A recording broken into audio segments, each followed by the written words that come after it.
ओम नमो नारायणाय। राधे कृष्ण प्रिय भक्तों, भगवान विष्णु की आप पर कृपा बनी रहे। कार्तिक मास में कार्तिक महात्म्य का पाठ अथवा श्रवण बहुत ही पुण्य फलदायी होता है। उससे सभी पापों का नाश हो जाता है। कार्तिक मास के 15वें अध्याय में नारद जी बताते हुए कहते हैं कि जलंधर का दूत बनकर राहु जब कैलाश पर्वत पर पहुंचता है और अपनी बातें कहता है तो राहु की बातें सुनकर महादेव जी को बहुत अत्यधिक क्रोध आ जाता है और वह कीर्ति मुख को प्रकट कर देते हैं। अतः इस अध्याय में हम कीर्ति मुख के प्रकट होने की कथा का पाठ करेंगे। तदनंतर विष्णु भगवान की माया से मोहित होकर जलंधर अपने दूत राहु से कहता है कि राहु, महादेव जी के पास जाओ और उनसे कहना कि जो उनकी अद्वितीय सुंदर भार्या है उसे मुझे दे दो।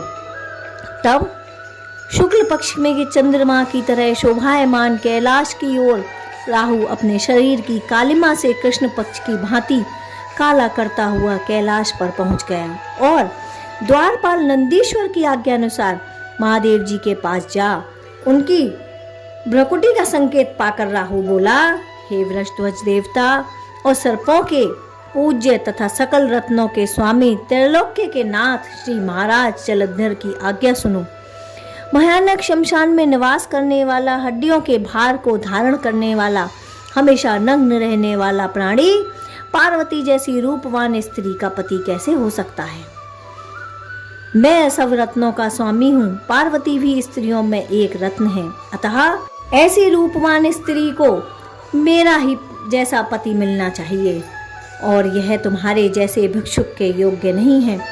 नारद जी ने कहा, राहु इस तरह कह ही रहा था कि इतने में शंकर जी के भ्रू से वज्र के समान गरजता हुआ एक भयंकर पुरुष उत्पन्न हो गया, जिसका सिंह के समान बार बार मुख लपलपा रहा था, जिसके नेत्रों से भयानक अग्नि ज्वाला निकल रही थी और केश खड़े हो रहे थे। अत्यंत दुर्बल शरीर था। उस दूसरे नरसिंह के समान प्रतीत हो रहा था।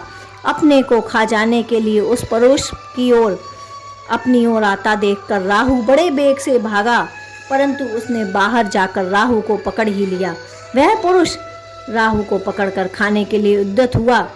तभी उस राहु ने महादेव जी की शरण ली और अपनी रक्षा के लिए प्रार्थना करने लगा। तब उसे महादेव जी ने रोक दिया और कहा कि यह पराधीन दूत है, इसे न मारो, छोड़ दो। ऐसी बातें सुनकर उसने राहु को आकाश में ही छोड़ दिया। राहु को छोड़ने के बाद वह बोला, महादेव जी से कहने लगा कि मुझे तो बहुत तेज भूख लगी है। हे देवेश, मैं अतिशय भूखा प्यासा हूँ। मुझे भूख अत्यंत कष्ट दे रही है। आप आज्ञा दो तो मैं क्या खाऊं? शिव जी ने कहा, शीघ्र ही अपने हाथ पैरों का मांस खा जाओ। नारद जी ने कहा, शिव जी की आज्ञा पाकर वह अपने हाथ पैरों का मांस इस प्रकार खा गया कि केवल उसका सिर ही बचा। अब उसका अवशेष सिर देखकर विस्मित और प्रसन्न होकर उस भयंकर कार्य करने वाले से शिव जी ने कहा, शंकर ने कहा, तुम्हारा नाम आज से कीर्ति मुख हुआ। मेरे द्वार पर सदा तुम रहोगे। जो भक्त प्रथम तेरी पूजा नहीं करेंगे वह मेरे प्रिय नहीं होंगे। नारद जी ने कहा, उसी दिन से महादेव जी के द्वार पर कीर्ति मुख रहने लगा। इस प्रकार से कार्तिक मास अध्याय 15 संपूर्ण होता है। राधे कृष्णा, आपका दिन शुभ हो। भगवान विष्णु की कृपा आप पर बनी रहे।